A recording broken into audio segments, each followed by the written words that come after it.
because professional is the name of the game on this show, Ryan, as you We're well know. we're very So professional here. yeah, so this is Untitled Car Show. That's Yo, that's that's Ryan. I don't know how this works in the video, but here he's I think there. it ends up being this way or this way. He's this way. See, this is weird because I did mine where it's not mirrored, so it's a little bit again professional. So it's Right. that way for me. Yeah, So mine, I can't decide. Yeah, mine's the direction I would think it is. yeah. Yeah, yeah. Okay, cool. So it is. So we've been working on mostly on my end. You might not be able to tell exactly from the quality of the camera, but I'm gonna get a better camera for this. I'm actually working on a DSLR solution. I hope to have Yes. up and running here in a bit. But until then, I have my wonderful little setup and a better computer so we can do more editing. And it's been what's happened since last we spoke? We've had Thanksgiving. I think it's been a little trying for Ryan, so there's that. And then it's been more COVID going more worse for everyone, so that's awful. So that's how you start off a show on a good note. And I just noticed the new computer has a slot for a old floppy disk in it, which is not. That's not what you want to see on your quote unquote new computer. Yeah. That seems like something that you're not going to want to have per Mhm. se. And the form factor for it, but it's working and it's better. So and Perfect. I got 3 terabytes now. So suck it. Wow, of just storage, which is interesting because I guess I just bought this laptop. It's a ThinkPad. It's a T460 for you ThinkPad enthusiasts out there. So it's got like a 5th gen mobile i5 in it. It does have a solid state drive though. Yeah. 128 gigabytes in Ooh. this laptop. So my phone has more storage than this. Yeah. And your phone is solid state too. It So, is, yeah. exactly. Apparently, there's some because it's a ThinkPad. I guess you can upgrade it pretty easily. So I'm going to be getting one of those. Have you seen those hard drives that look like a stick of RAM? Yeah, yeah, yeah. Apparently, you can fit one of those in here. So That's I'm going to pretty go cool. for like a 1 terabyte of that, and then it should be even faster. This is so simple. Like my other computer that I usually do this on is a pretty badass 10th gen i7. I have a 3070. I was actually lucky enough to get one on launch day. Yeah. So it's a pretty badass computer, but this thing for $400 does everything I need it to do. I just did a 10 hours worth of broadcasting for an endurance race this morning. Yeah. And this thing performed flawlessly. So I can't say enough good stuff about it. So let's talk about the endurance race for a little bit because I'm very curious about how that's working in this day and an age. And so where did it take place, first of all? So it was actually in Austin, Texas at COTA. It was at the Circuit of the Americas, hallowed grounds. Yes. Mm-hmm. Is it hollowed? It's been around for like 4 years.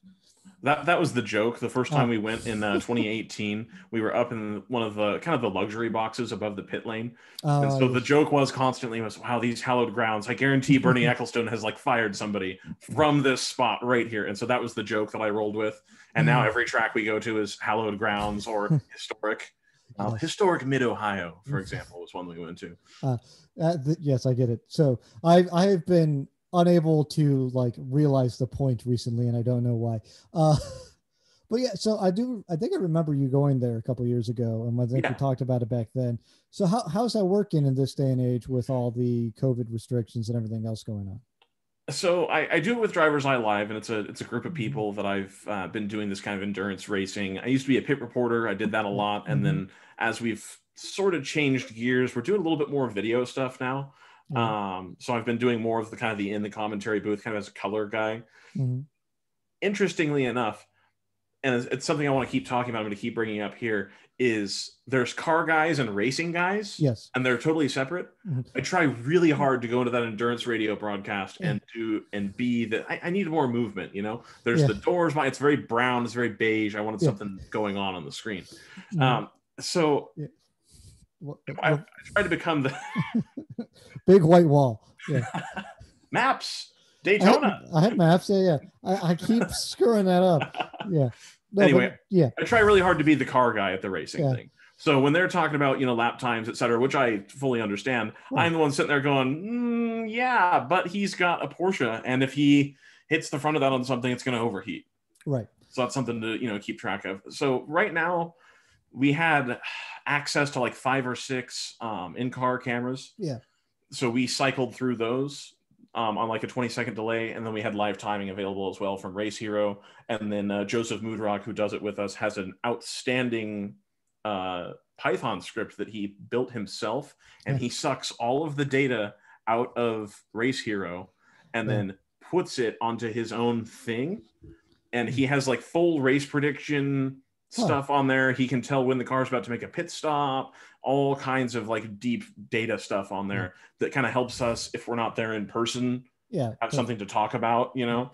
But yeah, we just did it remotely. They're one of them's in Ohio, the other one's in Pennsylvania. Brendan Kazmarek, the guy that runs it's in Pennsylvania. So we all went into a call, and Joseph produced the video feed, which was just cycling through onboards. It's 90 cars, and we could get 6 onboards reliably because people like to stream to different locations and stuff like that. Yeah. So, but yeah, it worked out pretty well. We were pretty happy with it. We set actually pretty good view numbers compared to what we were used to. That's good. And then it was refreshing because usually we get there and it's a giant pain in the ass trying to set up cameras and liaise with the series and doing all this other nonsense. It just took a lot of time, and it kind of killed the fun, which was what we got into it in the first place for. Yeah, trying to stretch ourselves into like not our core competency. So now that it's like, yep, send us your feeds, and if you have feeds, great.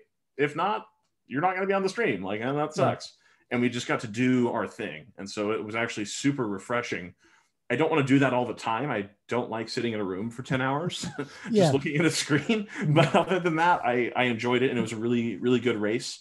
If you go to YouTube at, I think it's World Racing League, it's Race WRL, I believe, and as well as the Driver's Eye Live page, you will be able to watch a replay of both days. The first day on Saturday, that race ended, it rained right at the end. So you had everything from like a TCR touring car, GT4 cars, a stock Toyota Supra, an Audi, all competing for a win right there at the end. So it was actually a really good time.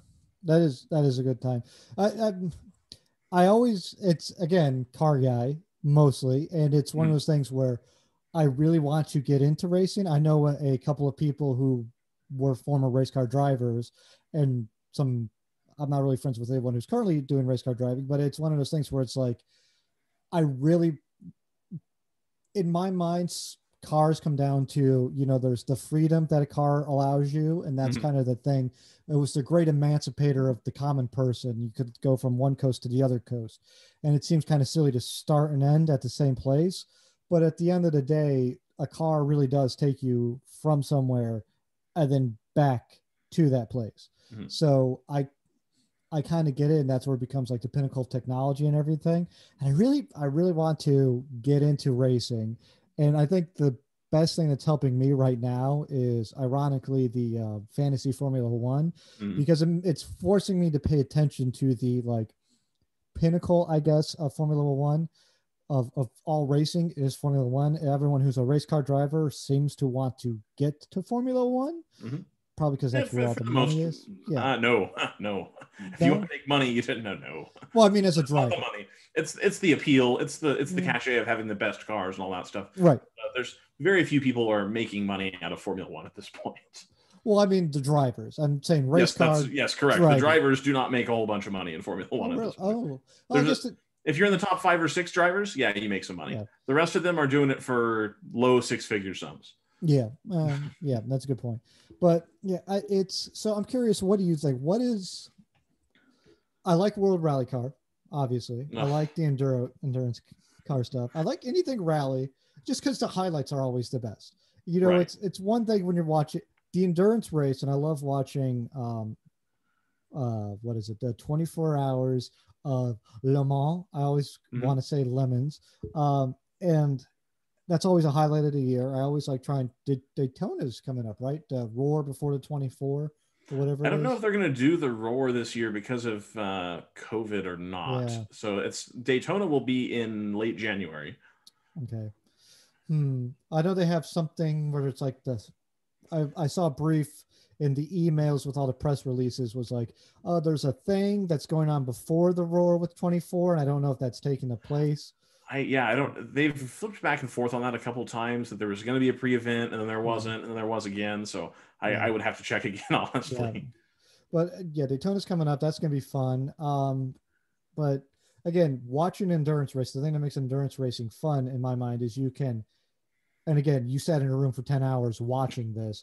Right. It's you're not supposed to sit, in my mind, and watch endurance racing for the full 10 hours or 24 hours, because that'll just kill you. I know some people do, but like you have to be able to get up and go use the bath. I mean, even the drivers use the bathroom to get out. They change places, all that.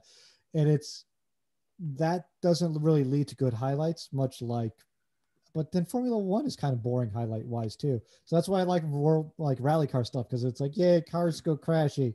So I don't know. Maybe that's why NASCAR It's does so good too. I don't know.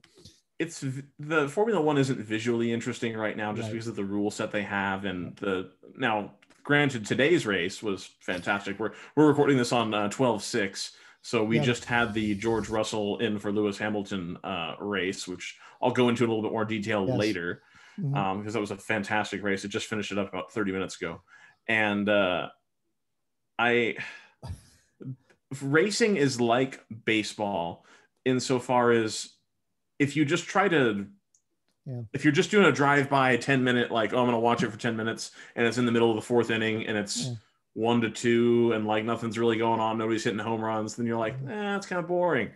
If you're there at the baseball stadium and you watch the whole game, then you're Yeah. able to know, that pitch isn't working for him. That's Mm-hmm. why this hitter coming up is going to be, and that's what racing is all about. So like in even baseball, you don't have to be sitting glued to your TV 24/7 to do it. Right. But if you generally watch the beginning of the game and you go make dinner and you come back and check again and back and forth, and it's interesting. It's America's pastime. Right. You can use it to pass the time, Right. So the racing, especially the endurance racing, is very much the same way, that if you keep tabs on it, but don't necessarily, glue to your screen for Right. 24 hours or whatever, then it's pretty decent still. I mean, I'm always going to advocate for you should watch the whole thing because that's how you get the most out of it. But even Right. F1, Yeah. I think F1's short enough that I expect you to sit and watch for an hour and a half. And if you watch from flag to flag, then might get something out of it if it's a good race. Right. Well, that's the thing too. Is F1 is also a much shorter race most of the time, so it's shorter than a football game. I can't imagine, you know, not being able to do it. But Right. even still, like, really, you can turn on the first like 10 minutes of the race and the last 10 minutes of the race, and you'll Hmm. get 80% of the content. I think, Right. today's race is. I kind of want to go into it right now personally That's fine. That's fine. because I played the fantasy F1 and I was like very ecstatic because like going into it, like I'm like, ooh, I'm set up good. I have like, Russell on fastest lap. I have Bottas on pole position. I got my team set up where it needs to go, and this is going to be great. And then I get a message from my buddy who's watching the feed live. I'm kind of paying attention over Twitter, and he's like, no, bad, like crashy, and it's over with. But um, Russell, I guess, got the wrong tires put on his car, which weird F1 rule. So these are Bottas's tires, and you better Correct. not touch them. Those are for Bottas, not for you. And then he got a flat not soon thereafter, which I find suspicious. I think Mercedes is messing with him. No, they have no reason to mess with him. He's assigned a Mercedes driver in their development program. So Mm, if anything, they would want him to have a little bit of a confidence boost. I believe genuinely that today was just a disaster for them, and that's, if anything, made their relationship with George Russell at least worse in the mm, short term. yeah, That's not the result they would have wanted. They would have been ecstatic to get a 1-2 and to have George Russell at the front. That would have given them an out to sack Valtteri Bottas, who's currently signed for next year. yeah, But if George Russell is as good as George Russell is, I personally feel that they should pay Bottas to go away. yeah, Like, pay him up front, be like, okay, cool, bye. yeah, Like, go find something else to do because we want George Russell in the car. Um, yeah, in F1, you only get a certain number of tires per weekend. yeah, And so that stops it if you have somebody who uses way too many tires in qualifying and then, you don't get to share tires back across. Like, there's kind of a reason for it. yeah, At the end of the day, if it's the same number if you have the same types of tire left, I've always thought it was stupid too. But it's about management of the tire supply, I guess. So, I mean, it is right, kind of a silly rule. Yeah, but also we're talking about the Mercedes F1 team, which, if you notice, if Mercedes aren't leading flag to flag and there's ever a strategy decision to be made, they usually don't tend to make the right call.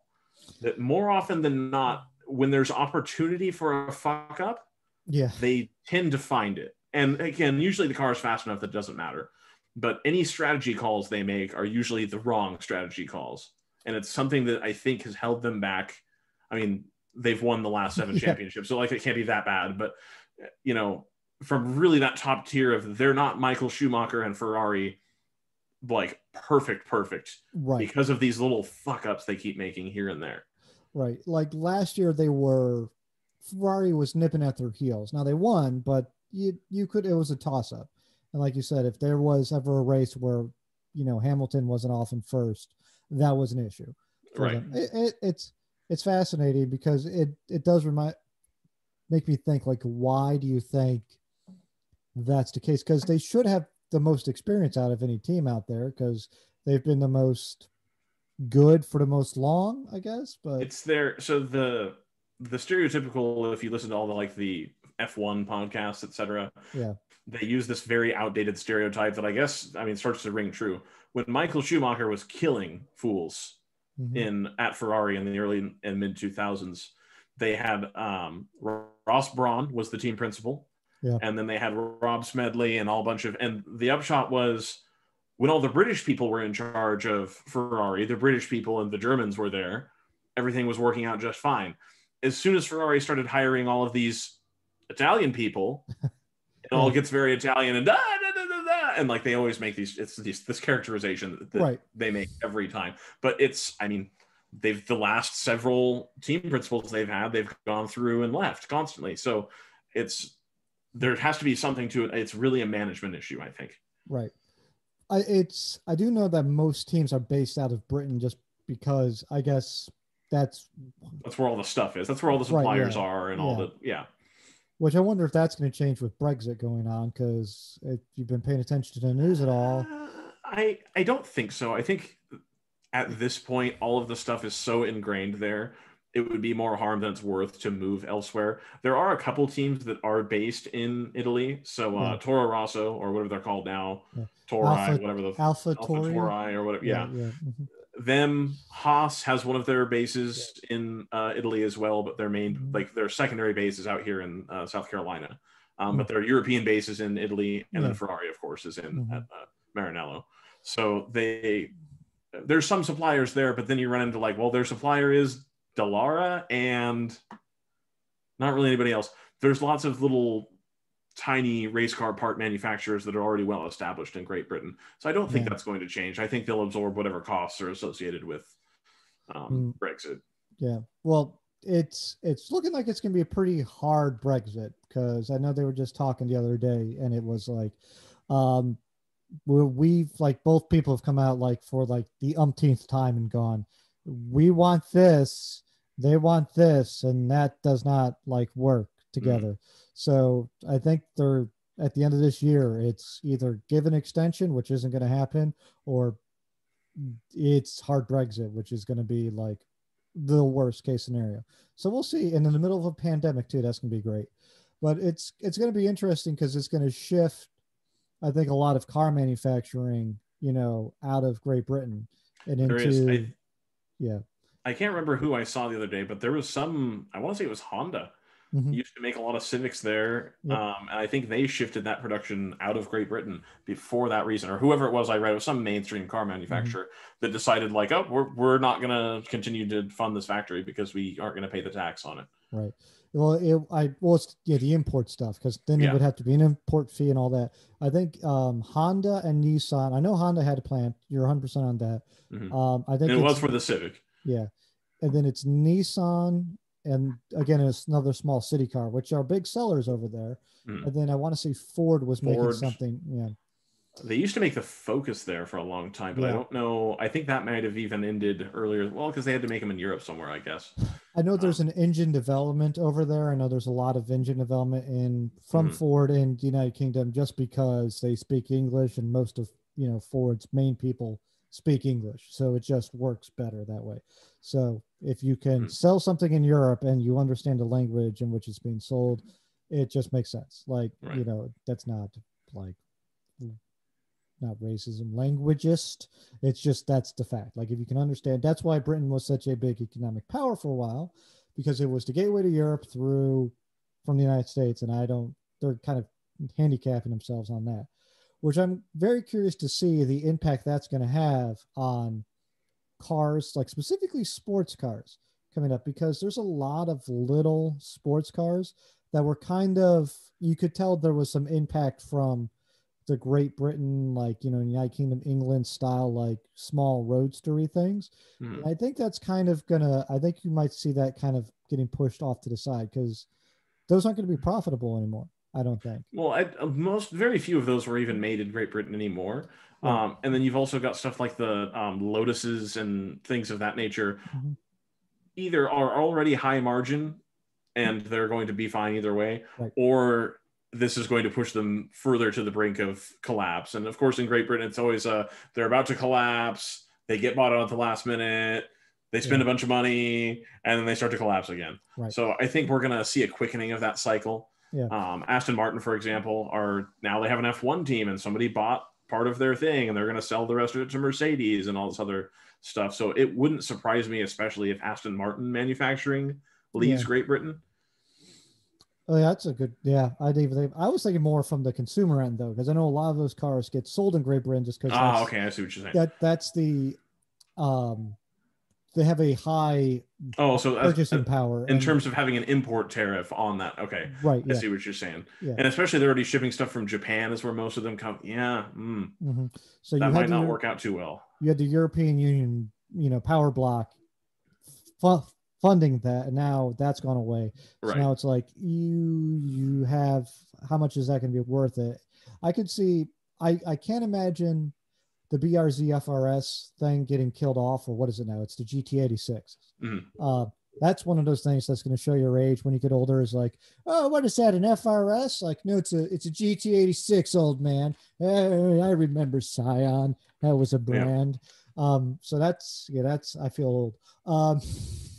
My first car was almost a Scion, but that's like my first car was almost a Tucker. I think they did a little bit better than that. Yeah, they actually built some, but it's going to be very interesting to see what happens. I'm very curious. We're getting close to the end of the year. We're approaching going into 2021. We're going into a post Brexit world. We're going into a post, like, all the weird tariffs that the United States is all of a sudden putting on everyone, that are going to be hard to get rid of. We're going to be post pandemic, hopefully soon. And we're getting to this. I wonder what the state of the car world is going to be, maybe not 2021. That should be pretty much the same, but 2022 we'll have that, used car prices are a lot more now than they were, which is driving down, the price, which is they're being competed with new cars. And how is that going to work for like sales of all that? But also going to have a lot of people maybe who lose unemployment benefits or can't afford car. It's going to be very weird to see 2022. 2021, I think more of the same. 2022, God, that's going to be a weird world to be in. Yeah. So that's going to be fun. I'm curious to see if the Bronco actually makes it, because they've got way too much money invested in that to not push it. There's no way. They can't cancel that in year 3. They can't do it. They've spent so much, because it's not just one. They've built 3 of them. True. They built 3 models. Yeah. But does it kill off anything else Ford makes? Because the Escape is getting up in age, although they just did They just did the new one on that. Yeah. Yeah. That's supposedly all new. Yeah. Well, the Eco Sport, I think, is dead now. I think that's gone. So I don't know. Did they really kill that off already? It was a Fiesta. I was invited to the launch party for that. I didn't go because I didn't write down the address, but I was invited to the launch for that. Yeah. That thing is, I see them all over all of a sudden, like, which whenever I start seeing a car all over, typically means that car is dead and people are just trying to shuffle it off. Like, but I think the EcoSport is dead because it is not. It is not. It is not. That's what they're selling instead of the cars. That's the thing. That's their only small vehicle they can sell now. So they have to keep it. Of course, the first suggestion is the Ford EcoSport a failure? Which, yes. Never yes, a good sign. Yeah. It's a wretched car. Yeah. It's a Fiesta, but take all the good parts of a Fiesta and throw them out the window. Exactly. Let's make a Fiesta worse. Yeah. Oh, it's a terrible car. But I do kind of want a rally sport, the Fiesta ST with the EcoSport suspension, Hmm. just because I think that'd be hilarious. I do think that'd be fantastic. Hmm. But I don't know, because the base Bronco is a 1.6. The Bronco Sport is like a 1.6, Mm, which is what the EcoSport has. right. So is I that going to think the make it? Bronco will be a little bit bigger, Yeah, I don't know. or the Bronco Sport, whatever they call it. Mm, yeah. I'm also curious about Nissan making it through because I know they're in some financial problems. So, I think they have enough um, mm, base there that they're not totally screwed yet. So like they just the story that I heard was that the new head of Nissan that's not what's his name, Carlos, whatever. They yeah. actually have a Japanese guy running it now. I can't remember the guy's Mm, name. And he went to a dealer meeting and was all about like, I want you to be open and honest and tell me anything you want to tell me about why we're not doing well or whatever. So he seems on the surface at least to be taking the feedback pretty seriously. yeah. I'm told by every person ever that the Nissan CVT that was the huge issue is like better now and they fixed it, which I mean remains to be Mm, seen. yeah. Maybe not, but I think that's still going to have a black eye for them. It's kind of the same deal as Mazda. Mazda got kind of a bad rap in the early 2000s, early to mid 2000s. I think we Yep. talked about this the last time I was on that the prices on used Mazdas have only just now started to recover here in Right. the last 3 or 4 years. That Hmm. they started making good cars all of a sudden, and they still weren't worth anything because of that. So Nissan's at the very beginning of they need to climb out of that hole Yeah. and get it together. Mm. But I And don't think they're totally gone yet. Mitsubishi, on the other hand, well, Mitsubishi, but I think I was just thinking like if well, let's play the predictor game. We're in December, so let's make some predictions for 2021 when it comes to this. okay. If if you had to put your money on a brand dying, the obvious choice, I think a lot of people go, well, Mitsubishi doesn't have a big market share. So obviously they're going to be the ones who, impact the most out of this and could lose. But they're also the ones most set up for selling cheap new cars. I mean, Nissan already is. They're owned by Nissan, and yeah, Nissan has already worked themselves into that position by selling dog shit. They already sell Versas and they sell base Rogues and yeah, stuff of that nature. The Kicks or whatever. Yeah, I think it's the Kicks now. yeah, it is So the I kicks. and Mitsubishi is staring down the barrel of a lot of their product is very old. They Yeah. just did that Eclipse Cross, but the Mirage is old. The Outlander old. Hmm. Yeah, but again, the Mirage, if you need new car and that's all you need. You need new car and it needs to be reliable and it needs to and that's all you got and money is an issue. You go you can walk into a Mitsubishi dealership with like 10 grand in your pocket and buy that thing cash. Like those things are cheap as dirt. The Like, problem is you've got Nissan sells the Versa, which is yeah, like marginally more expensive, but you can actually drive a Versa on the freeway, whereas you can't do that in a Mirage. I've driven a Mirage on the highway. It's not terrifying. It's, with the auto with the man not the man with the CVT, that's what I'm looking for in that car on the highway. It gets there. It's not um inspiring as a car, Mm. but it works. I think so. I think I would rather drive one of those than drive a Versa. I can tell you that much. Oh, I highly disagree. Mm. As much disagree as you can possibly have. All right. Those So are terrible. I would rather have a Chevy Sonic than one of those, or a Spark, whichever one is which. yeah, whatever the hell it is Well, now. yeah, What's the one with the fancy rear door on it? Is that the Spark or the Cruise or I have no it's idea. a hatchback? It's like Not a clue. literally the only thing I like about that car. There's a guy in this area though. It's like a young kid, and he's got one of those turned into a Ute, and it is hilarious. That's kind of cool. I do like that. I like drove by. I saw him like he used to go frequent the Food Line I used to shop at because Hmm. that's the sort of place you shop when you drive around a Sonic Cruise Ute, whatever the fuck it is. So there's that aspect. I don't know though. So but I don't again. I don't think Mitsubishi is poised to die in 2021.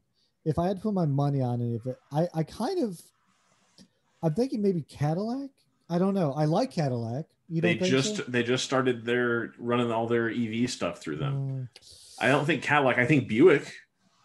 yeah, but China, like literally, that's the only thing Well, that yeah, keeps them alive. I mean, Ford's probably not going away. no, No, we're not losing. Maybe Lincoln, kind no, of. No, you know. no. I They mean, again the Lincoln, Ford, all those. A lot of these they yeah, just released a bunch of products. I really think the most precarious car companies are Mitsubishi because they overlap so heavily with their parent company. true. Yeah, there's that Um, aspect. and I think if Mitsubishi doesn't leave, nobody else is in a worse position, honestly. Kia's fine, Hyundai is fine, Right, right, Subaru is fine, right. Toyota's fine, Mazda's fine, Honda's fine. Now, like again, all of them took a pretty big haircut Yeah. this year, but I don't think any of them are really pushed to the brink yet. Mm. I'm really curious to see how Fiat and Dodge are doing. That I was going in my mind. I went, well, maybe we're looking at this from the wrong end of the spectrum, and I started going to the luxury things. Then went, well, what's a high horsepower brand? I wait a minute, Dodge. Like Dodge, Fiat, Chrysler, they're not really as cheap as their product is, like with the entry level stuff. If again, if you are, I need car. We're in post pandemic world. You need car. Who knows what's going to happen with gas prices and all that stuff?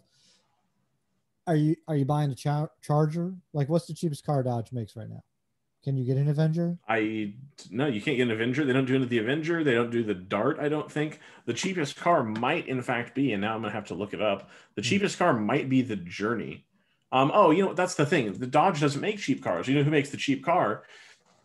If Yeah, you need money, you buy the Fiat 500, the right. Renegade, or not the 500. Yeah, the Fiat Panda. Yeah, You buy the Jeep Renegade. That's what it right. is. Hmm. Yeah, but And Jeep is doing great. yeah, Is the other there's thing. mm, So that's going to save them. That brand has saved that brand. Jeep has saved more other brands in the history of its life than any other, I think, company on the face of the planet. Because it saved AMC for the longest time.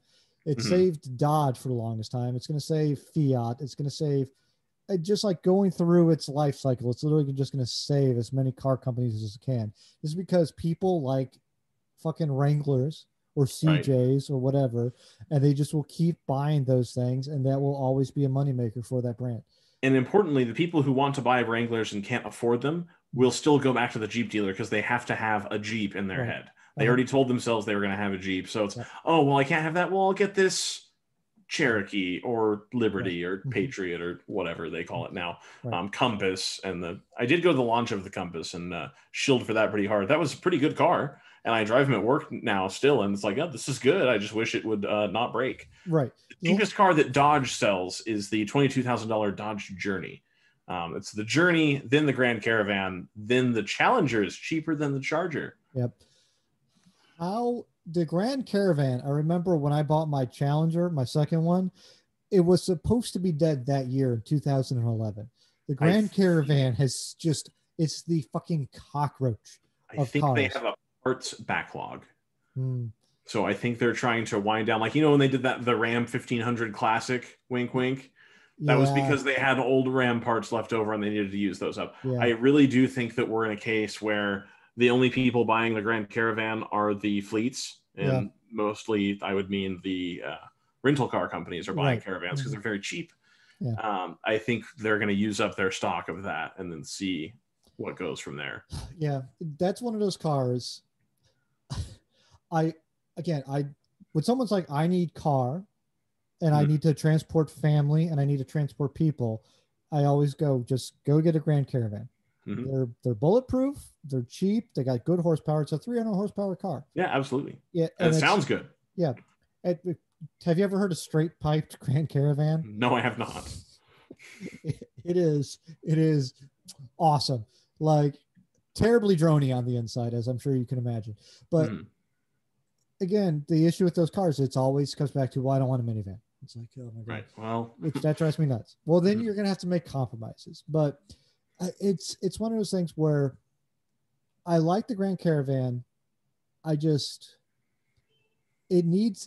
I wish it would have died a more like warrior's death than this just slow decay of just like, oh, they still make those? Oh, they still make those? Like, it's just going to fade Right. and no one's going to be sad when they go away. And that's, Mm. yeah, people were sad when they announced it, but then it was like, oh, look, it's still alive. And then it was, oh, look, it's still alive. And then it's, oh, look, it's still alive. Right. It's still here. Like, why is this happening? It's fascinating vehicle to me. And I when do you think that's going to die? I think they've easily got 2 more years out of that. Easily two. Do we get to our 47th president with those things still in production? No. You think? Okay, so you think? No. All right. I think they'll have either taken it out back and shot it, or they'll have dumbed down the Pacifica enough to make a Dodge one. I think that's part of the problem too. Yeah. Is Dodge cannot sell a Pacifica and make money because they're probably still paying for the development on that. Yeah. So I do think that that's the next logical step, is that you'll see a cheaper Pacifica, but we have to amortize that cost a little bit more before we start selling the cheap Dodge one. Right. I know they were talking about coming out with like a Pacifica Voyager and like a couple other like side names for that, like selling it under everything else. The trim levels are the old brand names, which is always confusing because normally it works the other way around. I don't know. It's going to be interesting. So, what do you think then? Biggest seller come 2021? What are we thinking here? Because that's where I'm just on prediction mode right now. I know we didn't prep any of this, and I'm hitting you with the hardball questions. Probably the Ford F-150. That's a boring answer, though. That's the obvious answer. That's the right answer. Yeah. Yes, it is. See, okay, now I'm gonna hedge that with. Typically, you'd say yes, like okay, yeah, they always sell the most F-150s, but in a pandemic impacted year, there's still going to be a demand for fleet pickups. Fleet pickups didn't just stop being used yesterday because of the pandemic. They were still working and having to do that. So I think that if anything, the base pickup market has not been impacted. So I think that will continue to go forward. Especially because I know one of the biggest, at least in this area, one of the biggest like groups of people who are still working and out there like producing stuff is contractors. Like they did not slow down. So you're a very smart man, Mr. Ryan. You're very smart. Thank you for that. Thank you for that. Yeah, that's actually a brilliant insight. Could be Grand Caravan though, because I know a lot of contractors use those. No, nobody's selling Grand Caravans. They're selling none of those. Good try. It'll be whatever the in vogue small SUV is. I don't think they've sold enough new Escapes, so I think it will continue to be the RAV4 and or the Rogue. Right. So they went back and forth for a couple of years there. You're 100% right, man. Speaking of RAV4s, I have a quick aside I want to talk about briefly, which is road etiquette for a particular incident that happened to me. This is a while ago. Okay. So this is basically the equivalent of, am I the asshole here? But like, so come up to a four-way intersection. I'm on the left turn lane. It's two lanes coming towards me and a turn lane. There is a RAV4 coming and approaching towards me. I am in the middle of the intersection, as one does, waiting to turn left. Correct. And that RAV4 gets over into the turn lane. The light is just green. It's solid green for us, for me, and for him. And he gets up to the turn lane, and he stops in the turn lane at the intersection. And it's a turn lane, so my left turn is so two lanes it turns into. Right. But because Maryland, I'd never want to just assume that the person's not going to overshoot it and go in. So I used to weaponize that and tell people, I dare you to hit me. And I would put my car in the lane that was most likely to be hit and be like, do it. Make it happen. Make it happen for me. Make my day. Yeah. Well, we're not all there. I'm an old man now. I'm very concerned. My car is paid off. I don't want the gap insurance. But just a complete stop. And there's traffic coming up behind it, like approaching, where it's getting to that point where I'm not going to be able to turn soon and get in there. And who knows how much longer this light's going to be green. And the car came to a complete stop. And just like, I saw the person just looking at me. Like, if you're not on the video, they just went like that. Right. What? So I just gunned it and turned in there. I'm like, why? What impulse? Like, am I in the wrong here? Let's just be honest. So he stopped the straight lane so that you could go No, left. he stopped into turn lane. He completely stopped into, so two lanes, and then there's a Okay. turn lane next to the two lanes that go straight. So he's going slow. He Mm-hmm. pulls into the turn lane, Mm-hmm. and then he stops right at the intersection. And I'm like, what are you doing? And I'm facing him, about to turn, like getting ready to turn left halfway in the intersection. And he's just staring at me as if I'm supposed to do something. Like, Oh, so not, he was doing roughly the same thing you were going to do, but pulled forward too far? no, I see. I think it's confusing because it makes no sense. Okay. If you're going to turn right, right, the moment before you turn right, you stop at a Okay. stop sign and then you turn Correct. right. He Okay. did that, Uh-huh. but at a green light. So Ah. so I he okay. he could have just turned right. Like he didn't need to And stop or slow gone. down, and he could have just Right. turned in. And like it's one of those things where if I just see your momentum carrying you in, I'm just gonna turn in left into the Mm, other lane, and then we can both proceed at the same time, and no one has to stop. Instead, gotcha. he just comes up, and like a lot of times, it's an area with like relatively like high, like people from out of town in it. Hmm. So sometimes people will get into that turn lane, be confused, So he and was then part of the pull vape back lobby out. then. Yeah, I don't know, I mean, but out of towners in DC. So I mean, right. he's a lobbyist. Well, no, this is Maryland. So Oh, okay, got it. yeah. Okay. So this is one of those things where it's like he came to a complete stop. I turned, and after I cleared the intersection, he then turned in behind me. So it's not like he was confused and needed to go straight.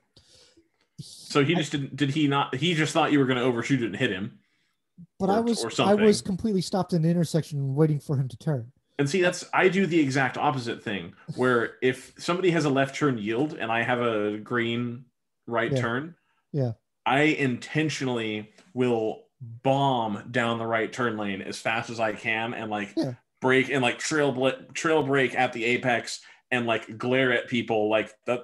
yes, No, you have to wait. You're right, yielding. I am yes, going to make sure that you don't have that type of situation. So for right, him to do the exact opposite thing, yeah, literally the exact opposite thing, yes, I have no clue. My favorite is when they're red and they try to make that right turn on red yes, and you and have a I'm green trying to arrow. turn my left, and then they think they can cut out in front of me. I'm like, no, no, no, no, no, no, no, no, no. I Yes, have a green yield. yeah. You have a red yield. Mm-hmm. This is one of those reasons I just need a dash cam. Like, Yes. just, I've seen a lot more confusing, weird crap since COVID started. I think a lot of it is people have been out driving around more, and I think their confidence level has gone. It's like the Dunning Kruger effect. They can't drive, Right. but they've been driving a little bit longer than they normally do, so they feel very confident about their driving. Correct. But realistically, they've just created a lot of terrible habits, and now the rest of us just have to suffer. Have to deal with it. Yeah, Right. I just don't like how, like, if I wasn't trying to go somewhere, I Mm-hmm. would have just, I wanted to sit there and just see how long that car would have been stopped there. Like it's one of those things where I just want to be like, what are you doing? Like, why? Are you sure he didn't have a red light? I'm 100% positive he didn't have a red light. I go through this intersection all the time, both ways. If Okay. you're coming towards me, if I'm in the intersection and I have a green light, I Mm-hmm. have a green light. There's no green arrow, or the Right. green arrow goes away, Mm. and that's so Oh, green so arrows. the green arrow is there. Yeah, So he didn't have a red because he didn't have an arrow. correct. Okay. Yeah. Got it. Okay. So I'm like, I'm just very confused, and like, which brings me to another random thing too: is a side hawk acceptable? So I was driving in another location heading towards downtown Annapolis, Mm-hmm. which downtown Annapolis, it goes from a lot of picture like old city built like colonial times, and then you have the area outside of that is like there's a mall. So like you have like all those new big roads. So everything goes from like big to small fairly quickly. Mm-hmm. So a lot of stuff starts compressing. So lanes get smaller, but you still have like, two lanes and a turn lane. So we're driving down. It goes from one lane to three lanes and then to two lanes. So actually, it's one lane to four lanes to two lanes. So it's one lane goes into two forward lanes, a left lane, and a right lane. Mm-hmm. Left lane is all the way backed up. I'm going straight, so I get over into the. I stay in the from one lane, I get into the right lane because the other lane has a turn. So the two forward lanes are going. I am in the right of the forward. A guy on the left hand straight lane decides he wants to turn left, but at the very end of the intersection and merge into traffic. And then, which that's awful. Right. But then the guy next to him decides all of a sudden he wants to slam on his brakes and turn right from the straight lane to go right. And I'm behind both of these jackasses. So like when they like fucking Moses, they spread, I lay on the horn and like honk at them. My wife's in the car, she is the queen, like of like the moment I knew I loved her, like she told me to honk at someone driving like a jackass. You know, normally you're driving around with a girl and you're like, oh la la la la, oh I'm Mr. Kind person. Like I think it was our second date in the challenge. I was still in the Challenger at the time, and I wanted to get around someone in the passing lane, and she said, why don't you honk at this jackass and get around him? And I went, like, I love you. Fantastic. You know, You're great. Yeah. Like, I know like this is going to work. But I laid on the horn in between these two guys, and she looked over and went, why did you do that? Like, they're to the side of you. Is a side honk acceptable? I do it. I don't know if it's acceptable. I'm like, not the person you want to ask if your aggro or aggressive driving thing is okay. Because chances are I've done it and it's like, yes, I'm okay with that. I'm looking for validation. I'm not looking for criticism. That's what I'm looking for. Gotcha. Okay. That's what this whole show is, right? Okay. This was started as a way to fulfill my ego. Like, come on, like, why else would anyone do this bullshit? Like, just give it to me. I just need it all. I just don't.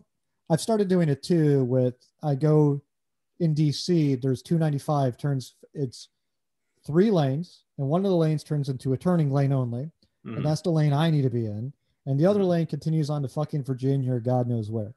And so I always get into that turn lane, and like a nice little like conscientious commuter, I'm just going to be in this lane. I'm just going to turn. And then people will jet over into that lane to try and speed up and cut around people. And I just have to start honking at them. Like, that's what I do is they'll like start pulling, they'll turn on their blinker and like, oh, look, a gap, and like pull in. And I always just beep, beep, like honk at them. But the nice thing about the Fiesta is I can take my hands, I can put them at the bottom of the steering wheel, and I can just be driving around and I can just honk, and I don't think anyone knows where it's coming from. Nobody can notice, right? It's not I just noticed too, I think my camera has been slowly settling this slowly entire but time. Surely. Yeah. So I think now that it's at like the 8 o'clock position for me, I think we're going to get ready to wrap up here pretty soon. Fair enough. I don't know. There was the F1 race though. And I want to circle back to that. I want to know. Great transition, by the way. Right. So listen, professional. We started this professional. It's professional, right? If it's not, yeah, sure. So, send us a tweet if it's not professional. But what is? I need a thought. I need your thoughts on the F1 race today beyond just what made it good.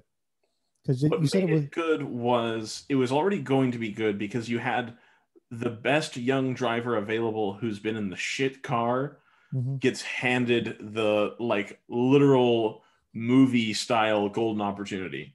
Yeah. Like, you say you're good, here's the best car. Yeah. And you're 2/100th off your teammate who's been driving this car for 3 years. Yeah. This is going to be really good. Then all the pressure went away because the only 2 main rivals to the Mercedes hit each other. Well, not quite hit each other. caused each other to go into the barrier indirectly. Right. So that was interesting. The third car who ended up in that issue went all the way to last place, pitted, fixed his car, came out, and then ended up winning the race. So it was very interesting to watch that. And he only ended up winning because you had a situation where tires were mismanaged, and you had all of the sort of issues with the Mercedes. And that's a driver, Sergio Perez, who really needed a win effectively. And in theory, that second Red Bull, that's the second best car on the grid, should have won that race. Yeah. He is currently in kind of a gray area situation whether or not they're going to re-sign him. The person who's they think will replace him is the guy who won today. So again, if you keep track of all the storylines, this race was fantastic. Yeah. Not so good for the fantasy, but no, it is what it is. Hey, he got his first points. George Russell did. He did, yeah. No, I'm happy for him. I like following along with that storyline. I think he'll be hopefully a bargain next year. I don't think so. No, you don't think so? No. I think he will be overpriced. Well, we'll see. So, there's that. Well, I've kept you up a little later than I wanted to, Ryan. It is what it is. You know what? Yeah. I'll listen to your crazy traffic stories anytime. Just go ahead and call me. That's what the people want. They want stupid Maryland. That's what the title should be. It should be Stupid Maryland Traffic People. Like, that would just be a great podcast, I think. I turned into Trump there for a second. It'd be beautiful. It'd be a great, stupid Maryland traffic people. This Maryland traffic's fake traffic. All of the real traffic got where they were going on time. We need to count all of the real traffic. We only count the real tolls going across the expressway. This bridge, I don't believe in bridges. It's a fake bridge. They call it the Bay Bridge, but there's another bridge. It goes over the same bay. How is that possible? It's not. Your governor's an idiot. Exactly. We don't even know who Gavin Newsom is. He's a fool. You should impeach him, but not me. Exactly. That's how it works. I love it. 2021 is going to be fun. I just know it. It's going to be even better. Yeah. Even better. We're about to see the world's most expensive Senate election of all time. Yeah. Very interested to see how that pans out. Yeah. Oh, that's going to be delightful. Shout out to listeners in Georgia. Yeah. Hope you're enjoying your ad campaigns right now. Right. Well, yeah, that's it. Like but if you're listening to this from Georgia, at least you can guarantee you won't hear you will not hear a political ad for a Senate candidate on this show. Right. Unless the YouTube decides to stick it in and you're watching us on YouTube, in which case we're sorry. So there's that. Ryan, any closing thoughts? Because my brain went about 5 minutes ago. Yeah, so I 12 hours ago I was out of it for having to do that race and stuff. So it's good to be back. I think I'm going to be in a spot where I can do this pretty consistently now until for the next several weeks. Yep. So we're going to get that good. I think we've got 2 guests coming. We've got a guest from another car podcast, I believe, that we're going to get squared away, and I think we're going to invite Michael back. On to talk about some more EV stuff and a little bit more professional fashion with a little bit more planning involved now that he kind of knows what the deal is. I spoke with Michael. I don't know if you listened to that podcast or not. I did listen to that a little bit. He was concerned that he was going to be too mouthy at first and was trying to be very quiet and professional the whole time. And I said, no. You need to say what you want to say. Him and I were actually in a high school group together where we snapped at each other, I think, constantly. And I ended up being pretty dismissive a lot of the time because the other person in the group I had been in group projects with since literally the 4th grade. So she deputized me for the most part, and then I got to run the show. So he's very familiar with snapping at me. So I think the second one's going to be a lot better. There we go. Yeah. I always enjoy people come on, somehow, God knows how, I've gotten weird, random, like luminaries of industry to come on to this show. And I can always tell, like, when they hit the point where they're like, oh, it's one of these shows. Like, not so much like, oh, this is bad, but like, oh, where they kind of get the vibe. Like, right. I get it now. I think it's sometime typically after I ask them, the like inside the actor studio questions, which, like, what's the hardest food to eat while driving? Now I understand your show. Okay, here's where you're at. Okay, gotcha. There we go. Yeah. And he's texting his agent furiously, like, "What the fuck did you sign me up for?" But my biggest regret is not having those questions, because, like, it was Steve Leto was number 1, and then it was Bozzy. I can never pronounce his name right. Was number 2. He was the second person I interviewed, and then it was Bob Lutz. And I don't know how, like, that progression, like, because Steve, like, no one knew Bozzy back then, which I fucking take credit for, even though he's an amazing person. He gets a million podcasts. We couldn't even get him now. No, Think I of the know. number of people we have launched. We've launched Matt Farah's ability to do remote Mhm. podcasting Yep. and Jeff Glucker. Yep. We've launched Team Clearcoat. Yep. That's us. Yep. Ozzy. That's hmm us. Look at Ed Bolian has his own TV show on YouTube now. Yep. You're welcome. Tyler Hoover. Tyler Hoover, he's famous now. Look at Yeah. that. Look at Yeah. us. What is the other one? The guy in Florida. What the fuck is his name? Freddie Hernandez. Tavarish. Yeah, Tavares. I'm like, what is his name that he goes by? Yeah. So We could go to. we're like the small trendy music venue you come to when you're up and coming. Well, it's funny you say that because it's the Gears and Gasoline guys. Like they're doing great. Like they were on the show. I literally gave them Matt's contact information, and now I think they've forgotten all about me. Pretty much, Yeah. yeah. No, it's fine. It's fine. I'm not hurt. I'm not hurt at all. One of the guys on the DFL show, I believe, that I was on that I ruined, or whichever one of Brad Brownell's podcasts I was on that I fucked up.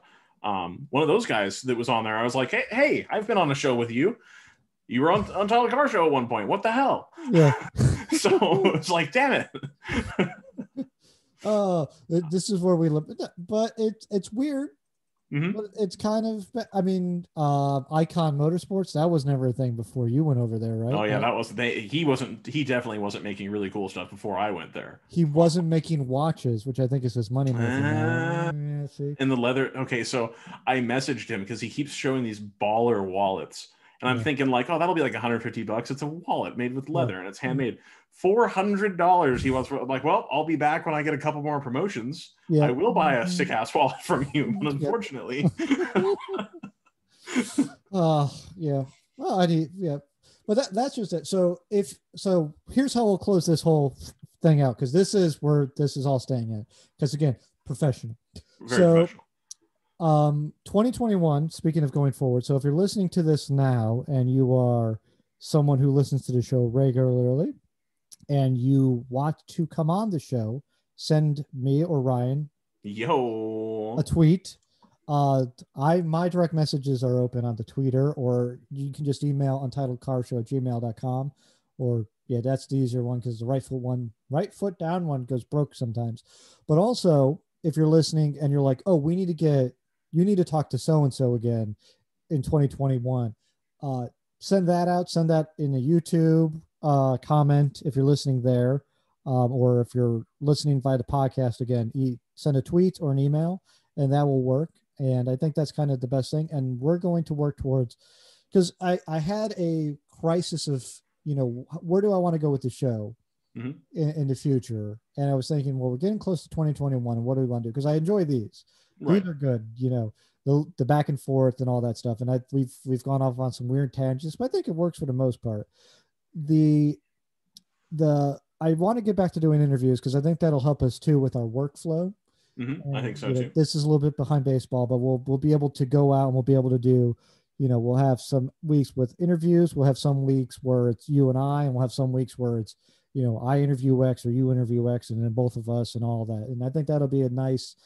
And then I would like to get back to doing some fan related ones too, but then I got to pay for the Zoom stuff and get that all upgraded. But that's the price of doing business these days. So, and not a big upfront thing, but we'll see, but I can tell when my voice gets high like that, when I change, that's the time to go. So that's when you do it. Yeah. So everyone, do the YouTubes and all that stuff and send the comments. And Ryan, I'll give you the last word after I say have a good night, good evening, wherever you are. Thank you so much for listening.